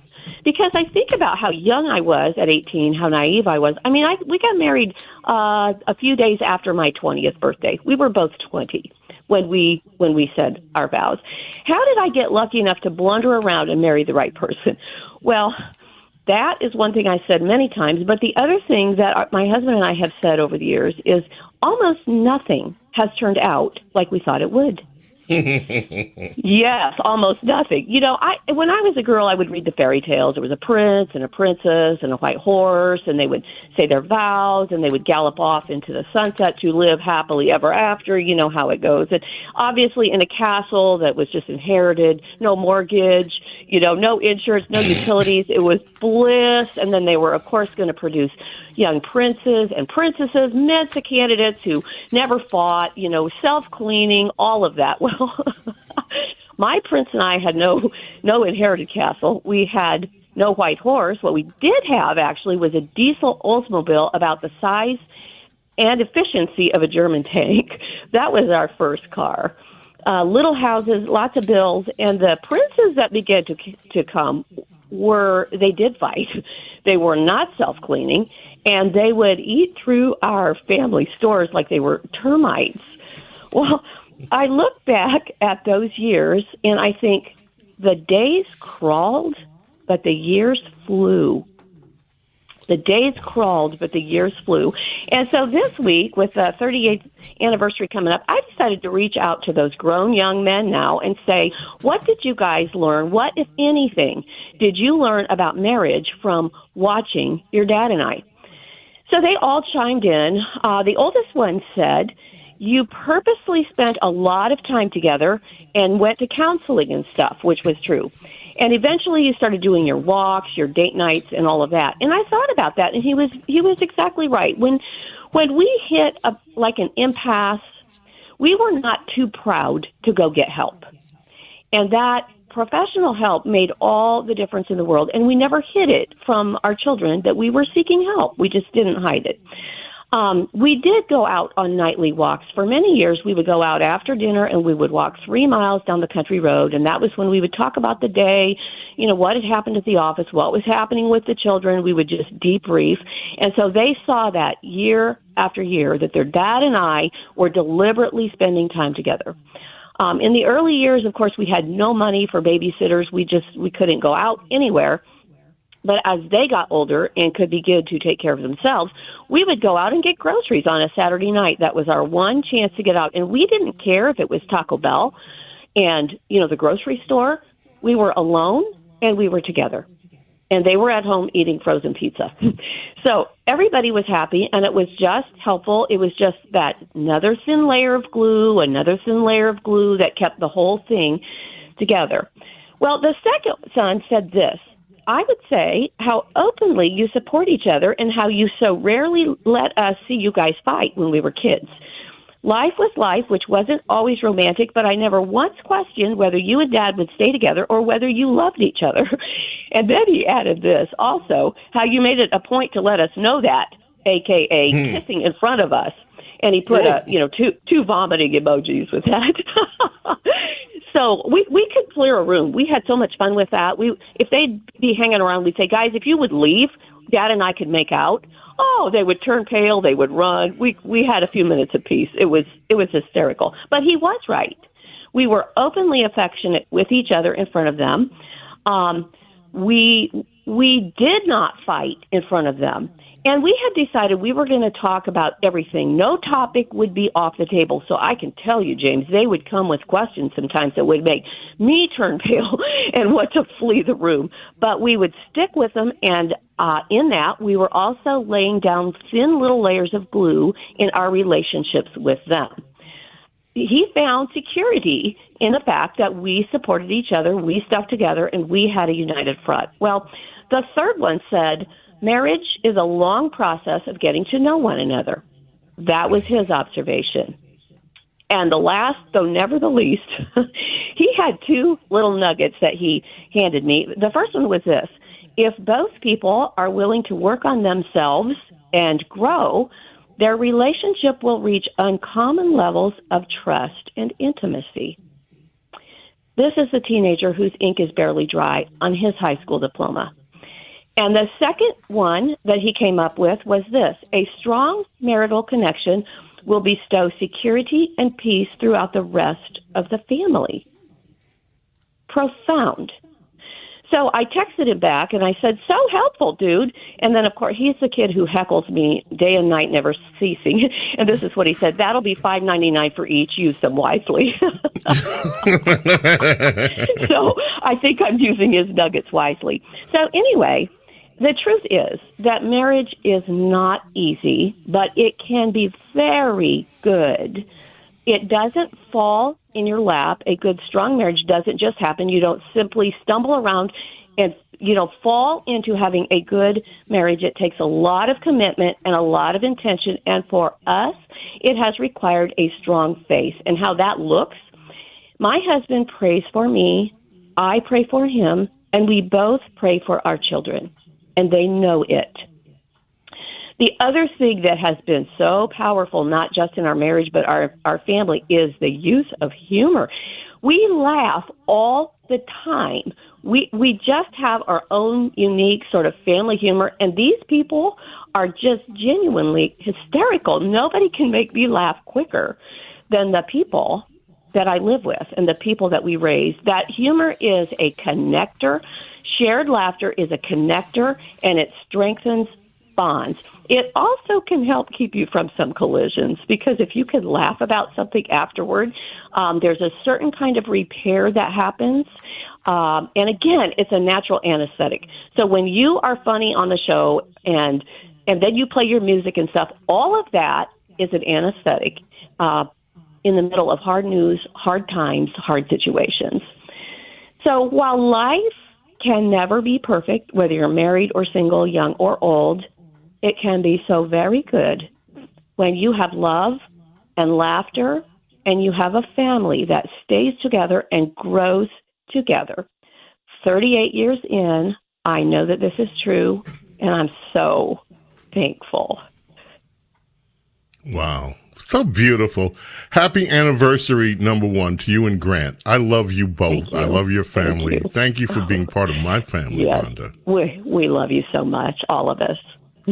And, of course, where can people find your essay? It's on thedailybs.com today. And people can find you? RhondaSchrock.com, SCHROCK. I'm right there. Thank you, Rhonda. My pleasure. Well, okay, so we started. Dom, I'm sorry we have some people on the phones who've been waiting, and I'm so sorry we can't get to you because time is running out. This show just goes by so quickly. So, we mentioned this earlier. On tomorrow's the anniversary of Stevie releasing his 16th studio album, Inner Visions. Folks, this was a period, me and Stevie Wonder. I'm a fanboy. That's all it was. I got to meet him a few times, but this album was so consequential. Inner Visions. Anyway, may God bless. Protect each and every single one of you, your family, your loved ones. Love and gratitude for your being here. I bid you adieu. Bye. Thanks for listening to The James Golden Show. You can hear The James Golden Show Saturday mornings at 7. If you like the podcast, share it with your friends and listen anytime at WABCRadio.com and download the WABC Radio app. Hit that subscribe button on all major podcast platforms. Plus, follow WABC on social on Instagram, TikTok, Facebook, and X. See you next time for a new episode so you never have to wonder. What the heck is going on here? When you're having a baby, there's a lot on your mind. At Northwell's Staten Island University Hospital, you can rest easy with our reimagined labor and delivery experience. Our new Grapuso Women and Newborn Center provides private suites, overnight accommodations for a loved one, and a top-level NICU. All powered by the team that cares for the most moms and babies in New York. It's care made for Staten Island and made for you. Visit northwell.edu/newbaby. Staten Island University Hospital. Raise health.